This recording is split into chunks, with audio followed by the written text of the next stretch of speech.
Everyone has a story, but not everyone gets to tell it. Life gets busy. We talk, we text, but do we listen? Are you looking for real stories, raw and unchanged? Want to experience life through another's eyes, one story at a time? Daniel and Jenny have you covered. It's time to start the conversations, and that's the #truth. Today's guest is author Amy M. Lee. Amy was born in Vietnam and immigrated to the United States in 1980. The fall of Saigon propelled her family to embark on a treacherous journey to America. She lived in Seattle most of her life and worked for large corporations like Microsoft and T-Mobile.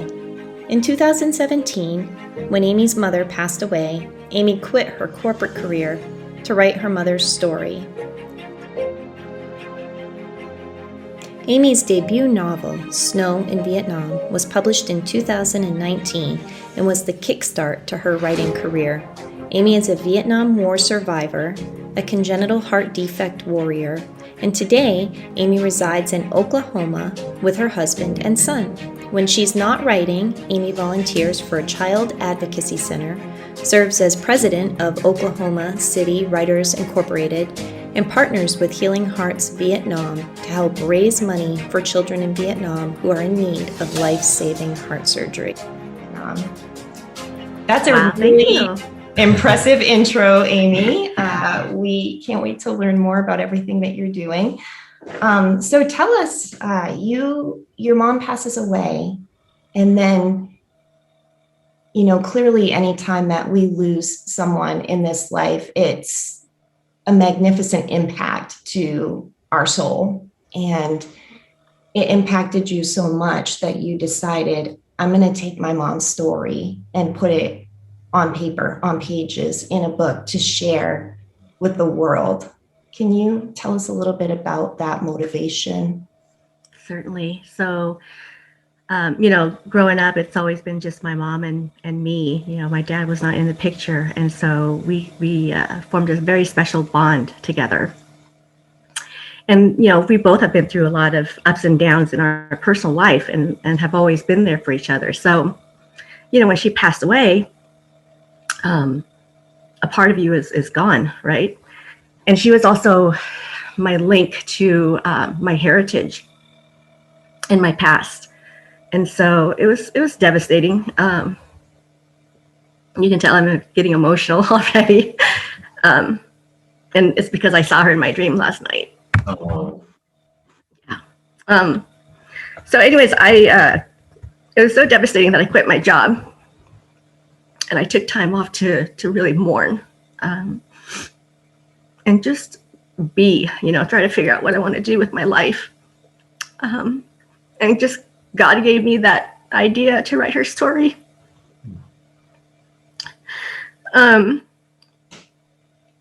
did everything. I threw myself into joining writers groups and being surrounded by other writers. I took learning modules and workshops to understand what it takes to write a novel and what kind of research I need to do. How do I even pitch, and query my story to get editors and agents to have an interest in it. And before I knew it, 2 years went by, and luckily my husband was very supportive. He was completely on board. And so it was hard because financially I was a high income earner between the two of us at the time. And to take that away, that's one of the reasons why we moved to Oklahoma, honestly, was to be able to afford to live on one income, because after doing all my researching, traveling, and interviewing for this book, I realized that, I kind of like writing and I don't want to go back to corporate America. You're really good at it. Thank you. It's a great opportunity to just sit in your onesie all day, drink wine, and write, right? And, when I was working in corporate America, it was 80-hour work weeks and traveling all the time, being away from my family and being just so stressed out all the time. Mm-hmm. But once you climb that corporate ladder, and then your world shatters all of a sudden. It's a good time to reevaluate, right, and figure out what it is that the next chapter is for you. So that's kind of my journey into becoming an author. Did you find that as you were going through that journey and doing all that research, it was that you got to know your mom even a little bit more? Yeah, for sure. It helped me to learn about myself as well. My cousin Tree was the main source of my information, and he and I we barely talked to each other, but during that process, we would sit down and I would turn on the recorder, and he would speak to me in Vietnamese, and I would try to tune in and understand what he was saying. And so many times I would have to listen back and use my Vietnamese English dictionary, try to figure out what he was saying. But there were stories about our journey that I didn't know about, our escape itself. Of course, at the time, my cousin was younger, and so he didn't have insight into what the adults were doing and planning at this time to leave the country with the fall of Saigon. So he couldn't provide insight necessarily into that. He did tell me that, one day he just saw his family crying, and he didn't understand why they were crying, because to him, he was just escorting my mom to another village for her to go to work, start her teaching career. But they knew that they would never see their son again, or, that was a possibility that they would never see us again. So, but I did learn, that my mom was, she was a lot more fierce than I gave her credit for, because the mom that, I do know that my mom was mean at times, because she would spank me all the time, but I was I got in trouble a lot. I was very, very spirited as a child, but that fire inside of her, man, to leave her country by herself as a woman with a little kid on her hip, I can't even imagine what courage that took. And to actually make it and then figure out how to survive on her own in America, So that's one thing I definitely learned about Mom is she's a strong woman, was a strong woman. Mm-hmm. Fierce is a good word, I read Snow in Vietnam. Yay. Amazing novel. I thought the whole entire time, a lot of times when people go through things, they hear, oh my gosh, you were so strong. But I think, oh my God, and she was, but I think, oh my gosh, you were so brave. How in the world did she, pick up and do the things that she did? Because getting to America, or getting to even the boat that might lead you to America, was like one mountain after the next. It's we're almost there. Sorry, gonna pull the rug out from under you, to, hey, we might have some hope over here, and oh my gosh, the rug gets pulled out from under again. And she just kept going and going and going. And it looks like one of the main biggest driving forces that kept her going was you. Right. Yeah. I think the love of a mother, right? And a parent just will do anything for their child, but I think we're all inherently strong people, and when there's a challenge, we have to rise to it or perish. And I think that's the fight or flight thing. And I think all of us are inherently driven to survive and live at our core. So yeah, you do what you have to do. And luckily for us, we had a happy ending. There were so many that perished at sea, numbers that we'll never know for real. So the whole entire story, there's so many parts. I was sitting in the living room at some points just cracking up laughing at there was a lot of funny parts. There was a lot of really, it's very good.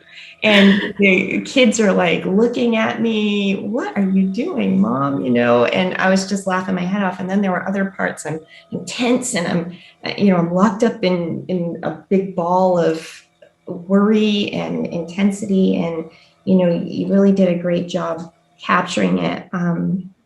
But there's a couple things I thought about a lot was just the hope that kept you all going and how important hope is.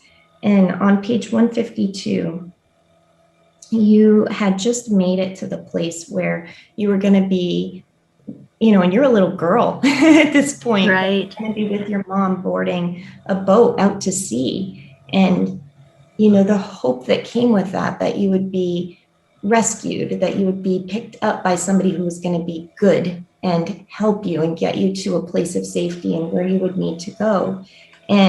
But it was truly an unknown, Yeah.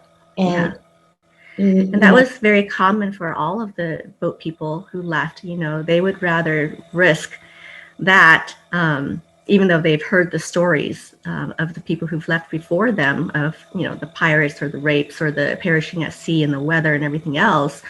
That was better than staying in country where you're going to be persecuted or put in imprisoned in a camp for who knows how long, starved to death, worked in labor camps, and relocated to the jungles. And I mean, just recently, you guys, there was a man who didn't even know that the war was over, and he survived in the jungle with his son for 40 years. My goodness. Oh, wow. They just found him. And Really?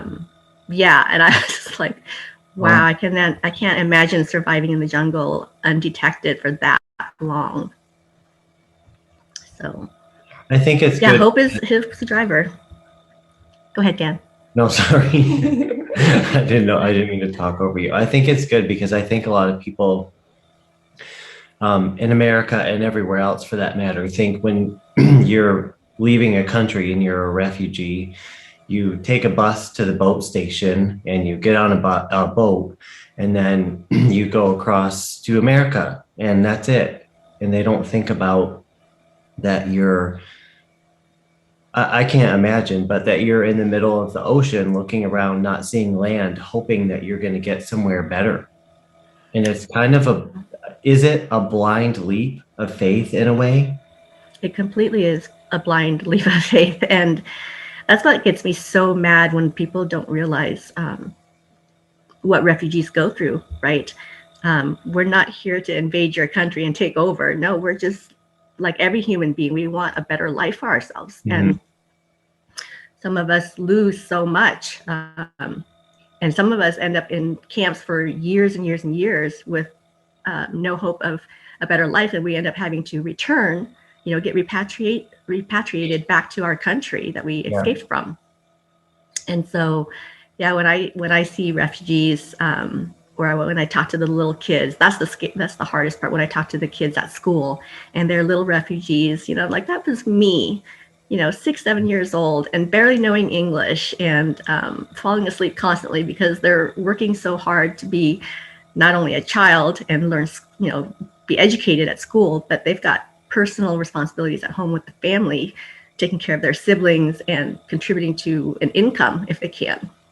Mm-hmm. So, yeah, I mean, living in the States now, I can't imagine if something happened here and all of us have to flee and go to the other side of the country, you know, and learn another language. I mean, it's just scary.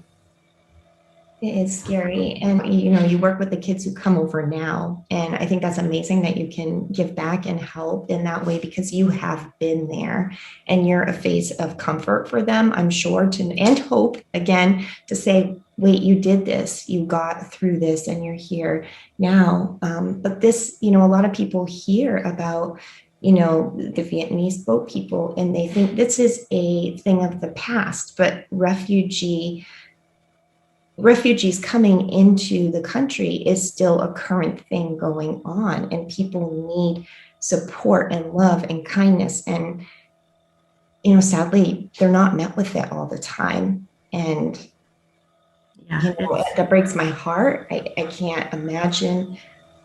I just can't imagine. And and most of them who come over, they don't want to be a burden to society, right? They want to contribute and work hard and make something of their life. And so, it's already taxing emotionally. And it's really sucks that we make it even harder for them once they're here. And you're right. I mean, there'll always continue to be refugees seeking a safer, freer land. And even now, there's still people from Vietnam that are wanting to leave and come, to the States or Australia or wherever, for that chance at democracy and freedom. When people do come on over to the Americas or to other places as well, because it's not just, coming to America that people seek refuge. When you were coming over with your mom, you were given a choice of 3 places, I think the book had said, that you could go. But even that's an unknown. You don't even know where you're going to get refugee status.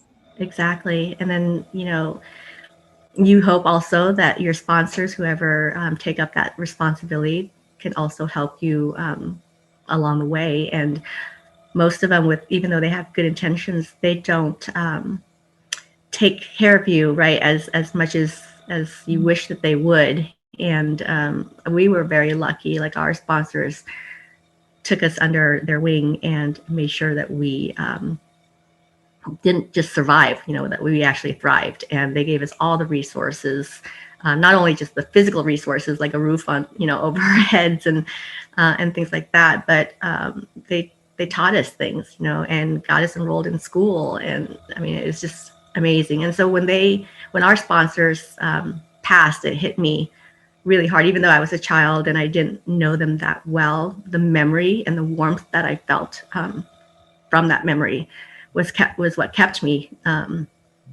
going for them, So the last time I saw my sponsors was right before I went to college, and they were on their way to retire in Arizona. I was on my way to Bellingham to go to Western. We sat down and had this nice lunch together, and they're like, "Okay, well, Dolly, we're gonna, write to you when we get there." And I'm like, "Okay, I'll write back."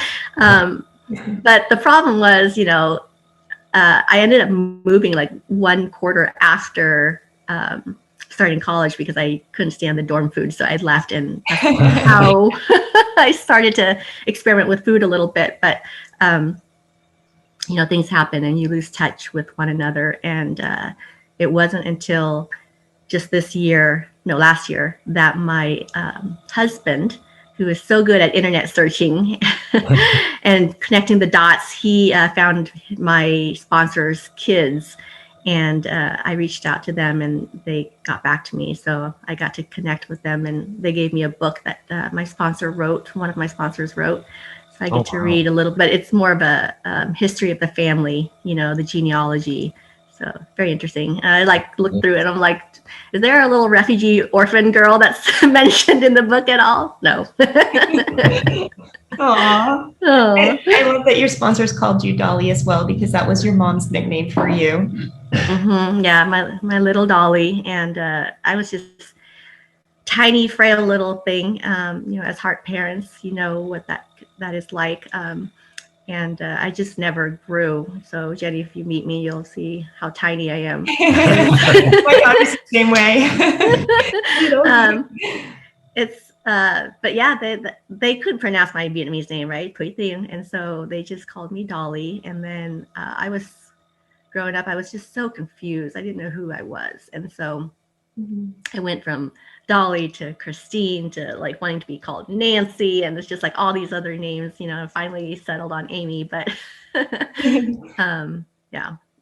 So, you said that writing this book sort of ignited a passion in you for writing. And tell us, are there some other things you're working on right now? Oh yeah. So I told myself after I wrote Snow's Kitchen, I was gonna take a break from writing, because that was a 1-month endeavor to write, right? And so it was taxing, intense. Yes, you wrote that whole thing in a month? I wrote Snow's Kitchen in 1 month, Dan. Crazy. Don't recommend it. My husband was like, "Are you ever going to sleep and get out of that room and be jovial again?" So that was written in November of 2020 and published in December. And then I thought, okay, 2021, I'm going to take a break. Put my feet and my fingers all into other projects that I'm passionate about. But then 2 things happened. One, my friend who has cancer, she just found out not too long ago, and it was a surprise for us. She was the one that I was going to write a book about. because she has an amazing story to tell. And we just felt like time was not on our side at the moment. So we lit a fire and I'm like, okay, let's write your book this year. And it's called The Copper Phoenix. I'm in the middle of NaNoWriMo right now. I've only written, I think, a little over 10,000 words. That's only 1/10 of the novel, right? So I've got a long ways to go. But between her chemo and just not feeling well and the traumatic topic itself, which will trigger a lot if she reads it, I don't know how much progress I will make or how fast it will take to write this book. And the other thing is that, my two friends, they were like, hey, we're doing Camp NaNoWriMo in April. Are you going to join us? And I was like, no, okay.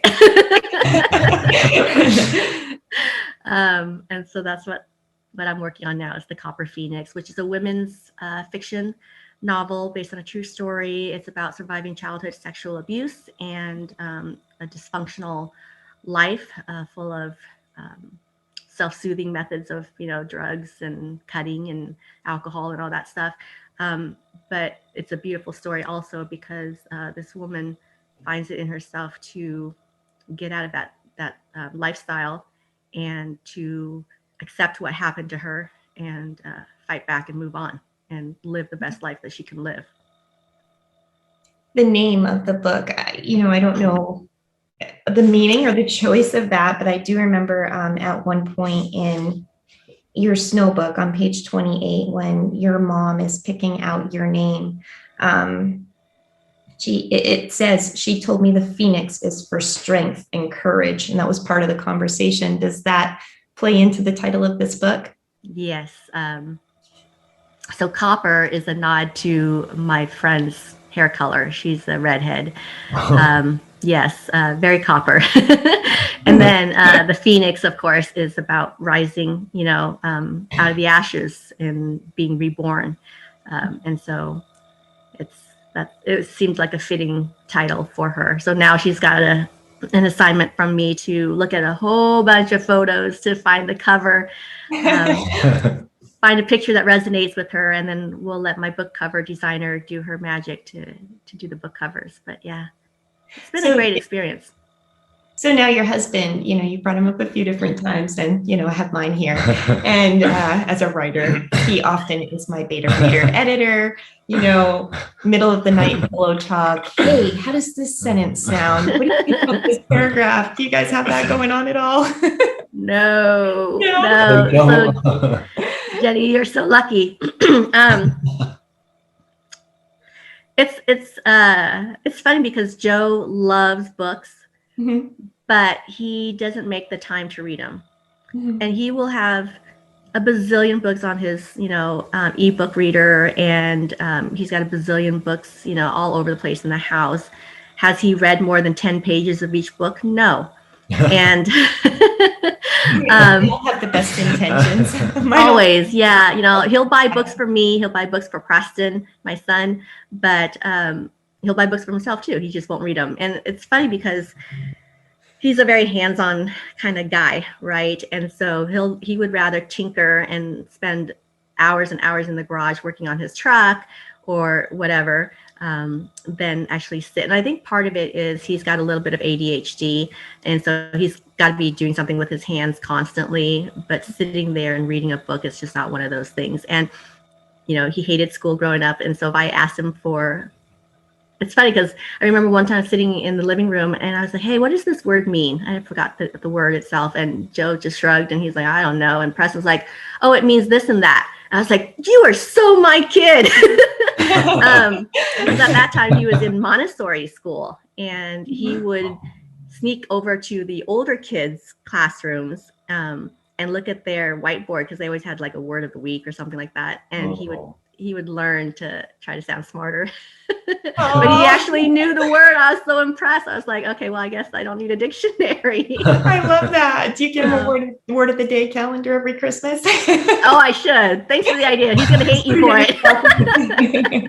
I do make him read an hour every day. It doesn't matter if it's a weekend or not. He does read an hour every day. Usually it's his choice, and it's gotten better. It used to be, Garfield comic books, whatever. But now he's reading much more substantive stuff, whether it be historical fiction or memoirs or autobiographies. Yeah, so I'm very proud of him. Yes, I mean, I've seen his pictures and whatnot online. He's absolutely adorable. Oh, thank you. Yeah, big he smile. Love the smile. Well, if he has clothes on, you won't recognize him though, because he's always shirtless. So your books, you set out, you were going to publish traditionally. You went through that whole process. You were doing the query lettering, and you got an offer to publish traditionally, but you decided to go another route, which led to your independent publishing company, Yes. Quillhawk Publishing. Yes. Yes.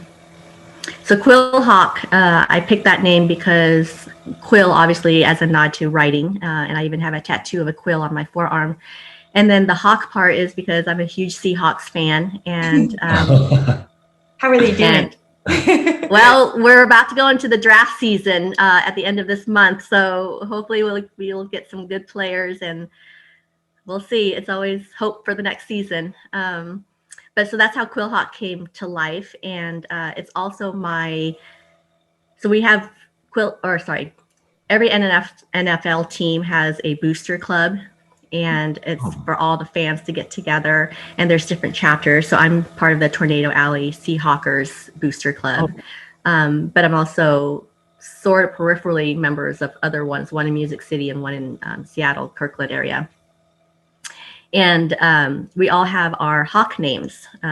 You're not an official fan unless you've got your own hawk name in the book, right? And so Quillhawk is my official name in there. But I did go through the whole pitching and querying. Like, I sent out at least 30 query letters to editors and agents. I used Query Tracker to find those people who might be interested in my book. And I went to conferences and sat in front. It's like speed dating, where you sit in front of an editor or an agent, right? And you spend 2 or 3 minutes with them, and you literally have 1 minute to pitch your idea, elevator pitch. And if a lot of people just ramble on and on and on, and it's so scary because yeah. And then you have the other 2 minutes for them to ask you questions and say yay or nay. When I pitched live, I got a nod from every single one of them, which was great. That means I can pitch. It doesn't mean anything else. And then I would follow up and send them, whatever their ask was, 5 pages or a whole chapter or 30 pages of your manuscript. And that's the hard part, is waiting for them to say yes or no. And sometimes agents are like, okay, well, you can't send it to anybody until we get the first right of refusal. And that could take them 6 months to get back to you. And anyways, it's a hard process, but I think every author should go through it just to know. And in the end, you can decide whether you want it traditionally or indie published. But through all the conferences that I went to, through all the authors that I talked to who have done both traditional and indie, they're hybrid authors, they've told me that there's really no difference, honestly, in terms of your royalties, in terms of the hustling you have to do to promote your work, and the bad part is, if you traditionally publish, then you don't get a say in certain things, even though they will do all of your cover design and all that for you. But and then, of course, the hard part about being an indie is you have to do all of the work yourself, and the expenses too, right? So anyways, I chose to do indie because, at least for my first book, because it was so dear to me, and I didn't want anything to be changed. I didn't want to risk that. And the fire was so inside of me that I did not also want to wait another year to get it on the shelves. And anyways, a lot of people were like, well, why did you name it Snow in Vietnam? You should change the title to something else, Yeah, and I was like, nope. Nope. So yeah, it was. And so when that one was done, and I was like, well, I might as well keep on going. And if I'm going to continue writing, I might as well at least have my own publishing imprint. And I'm excited to say that this is the first year that I actually am signing new authors to my imprint. And just helping them, debuting their novel and going through the process. I think a lot of people think, oh, when you're a writer, you kind of just sit around and write, and it's, this person's an author, that person's an author. And they don't realize that, one, it's a lot of work to just write. But beyond that, it's a lot of work to relive everything you went through and put it into actual words, and then have other people look at it and edit it and give you input. It's a big, it's a big involved process. That's not just, I sat around in 2 months and wrote a book and here it's done. And usually, That's so true. For me, and probably, I don't know if you've had similar, I had probably 3 or 4 different editors and then beta readers and, huge. I spent more time editing than I did writing. Oh yeah. It's that's why they say authors are always cold, because you're always living in drafts. It's never done. And then after 50th revision, you're just so mentally tired, and you're like, okay, let's just get this book baby out the door and move on. It is what it is, but yeah, it is, you're right, it's your book baby. You spent all the emotional grit into it, and when somebody gives you a poor review, this is what pisses me off. I'm not going to hold back. When they give you a poor review, at least tell you why they're giving you a poor review.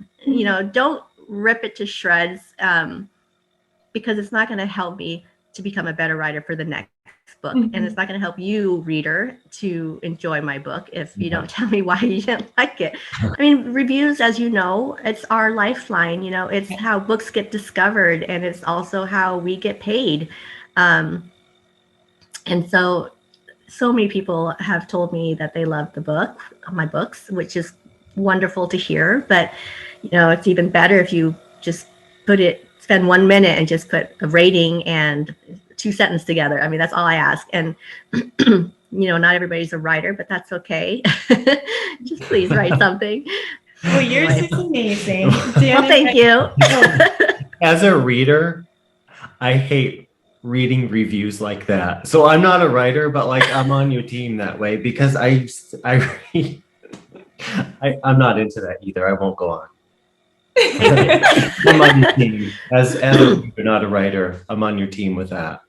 Excellent. Yay. Well, yours was amazing. And, Dan and I, this, but I guess the viewers don't, but Dan and I had started reading this together, and he works very, very late. And so we had very limited time to do that. I had to leave him in the dust. I couldn't wait for him anymore. We would do a little bit, not every night. Some nights he didn't get home till 10 o'clock. Yeah, I get home too late. Yeah, but that's sweet that you do that together, though. That's really sweet. It's very exciting. It's your book is very exciting. It's very descriptive. You do feel like you're there, and yet it's a lot of times you're like, like. Did I make you cry, Dan? Did I make you cry? No. But I'm not a big crier. So, but there was very emotional parts though. Well, when that's one of the things you learn. It's extremely emotional and heart-wrenching. I'm just not a big crier. But that's one thing that I learned about. And you probably learned about this too, Jenny. When you're writing, they tell you to show and not tell. So show what your character is feeling. Don't just tell it, because then, your readers aren't going to feel it either. But I started out writing Snow in Vietnam. Some people know this, in past tense, because it was historical fiction. But when I was reading through it, I just didn't feel connected in a way that I thought I would, right? So I went back and wrote it in present tense, because it was, which was also fun for my editor, because she's like, sometimes you wrote in present tense, sometimes you wrote past tense. But it just was a way to bring the readers along the journey and to live it and experience it with us. And that was my hope, was that I could get it across to you in your heart and your mind so that you don't forget, and that you realize this is what happened to the people of Vietnam after the war, after the U.S. pulled out. And when you get to my second book, then you'll understand what it was like to start over again, but also what the war veterans had to deal with coming home to a country that didn't want them. So, which speaks a lot about, mental health and the impact that trauma has on an individual. Yeah. Yesterday, as a matter of fact, there was a Vietnamese woman who lives now in LA, but she was originally living in Salem, Oregon. And she listened to one of my podcast interviews on the Vietnamese Boat People podcast. And it resonated with her so much because a lot of what she had experienced kind of paralleled my life. And so she reached out to me. We had a Zoom call yesterday.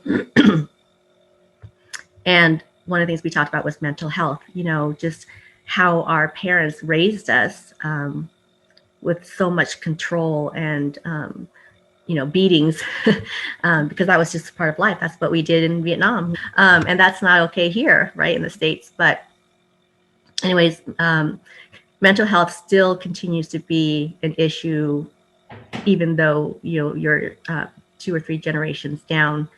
And that's, so one of the books or audiobooks that I'm listening to, it's called The Body Keeps the Score. And it is part of my research for the Copper Phoenix. And that book really talks about how trauma is muscle memory, and it's physiological, and it's really embedded into your psyche. And it's passed down from generation to generation because, it affects how you operate, right? And therefore it affects the people around you. And then they end up treating their kids or their family members a certain way because they're feeling that effect as well. Anyways, I can go on and on probably about mental health, but that's one of the reasons why I am more vocal now than I used to be, because I've already had 2 breakdowns, I guess, because I held it in so much, and there was no outlet until all of a sudden I either became really violent or very emotional and was just crying, and that was not okay. And so I'm surprised, though, I never sought therapy, because therapy is just not something that we do in the Vietnamese culture. We don't air out our dirty laundry to anybody. And so, but I encourage now, and I'm trying to lead by example by sharing as much as I can, and hopefully that'll give other people that courage. And, it reminds me a little bit, using our voice is so important. And it reminds me a little bit of when your mom, AKA Snow, meets Mrs. Tran? Yes. Yes. Yeah. Gives her kind of a solid lecture about the importance of using her voice. Yeah, I love Mrs. Tran's character because she just cut to it, and time was of the essence. She's not going to you're not going to have time to learn this lesson on your own. I'm just going to tell you the way it is. And I fell in love with that character when I wrote about her. And then I started weeping like crazy because I knew what I was going to do to her in the story. And without giving it away, I got so emotionally attached to her that I just cried for her, because it made me think of all the women out there who were like her, people that I've known, and so anyways, there's what I love about my book are the strong women in there. And, I had a pretty good example of one. And so I just want to make sure that all my characters are strong as well, men and women, but specifically, the women. And so, all of that being said, I mean, you've come through these crazy adversities, not only just, going through the refugee process, but also your health and, having heart surgery at a very young age, when most people who would have needed the surgery that you needed and in the health that they were in all honesty, could have very easily passed away. And you were at that brink when you received your heart surgery of there's not a lot of time left, and you kind of got your heart surgery in the nick of time. And then, you go through all of this transition, and, even still, you're battling these struggles that people shouldn't have to battle against, hate and prejudice and just mistreatment and assumptions. And but then also you have all these wonderful things going on in your life, your husband, your son, your books, your writing, your friendships, teaching and educating other people in the community. All of that being said, and I'm thinking of this list of all these things you do, and I'm like, my gosh, you're an amazing human. And what's your ultimate, gosh, if you could give one piece of advice, if you could share one legacy with the people around you, what would that be? Gosh, it starts with owning your own truth and letting that shine out. I think, bad things are going to happen to you. There's going to be bad people that are just complete jackasses to you. And it's how you respond to that and how you move on from that really matters. And I think part of it is being true to yourself, knowing what you will and will not take, surrounding yourself with the right people. If you want to be a certain person or be a certain place in your life, that's where you go. Even if it means sacrificing where you have to leave friends and family behind, or, because at the end of the day, your mental health and your physical health is the most important thing. And that's how you provide a legacy for the next generation. So yeah, I would say just be true to yourself. Mm-hmm. I've learned and been burned so many times by not. Yeah. Yeah, that's really good advice. Any regrets that you have throughout your journey? My first marriage was a regret. And that's something that I will probably write a book about later on down the road as well. I could say, well, those 2 years of my life was a good learning experience. And for that, I'm grateful. But at the same time, I could also say, I could have done without those 2 years. Had those just been cut out completely, it would have been just fine. So that's my one regret, was not listening to myself, being true to myself, stepping into this marriage, this relationship that was doomed from the beginning, and it caused so much pain. So, yeah. What's next book on the project list? What's the next book on the project list after the copper on the project list? Actually, after the Copper Phoenix, I really want to write about my dad's story. He just turned 85 in March, and he's still alive and kicking. And I talk to him every once in a while, and he's always like, "Still here, sweetheart. No one's getting rid of me." But he's had an incredible life, not in terms of like this amazing thing, but just so full of pain and heartache and all the things that he had to go through, which I personally think is probably worse than what my mom went through. Because he actually had to fight in the war, and he had to kill people, and he had to, eat human organs and witness atrocities. And it's why he is the way he is today, because of all that pain. But I would love to write his story. And I thought about extending the Snow trilogy to include a prequel of, kind of before the snow, but I don't know what that title would be. So books about me, books about my dad, books about, my friend, maybe books about Jenny and Dan. I don't know. You've lived a lot of life.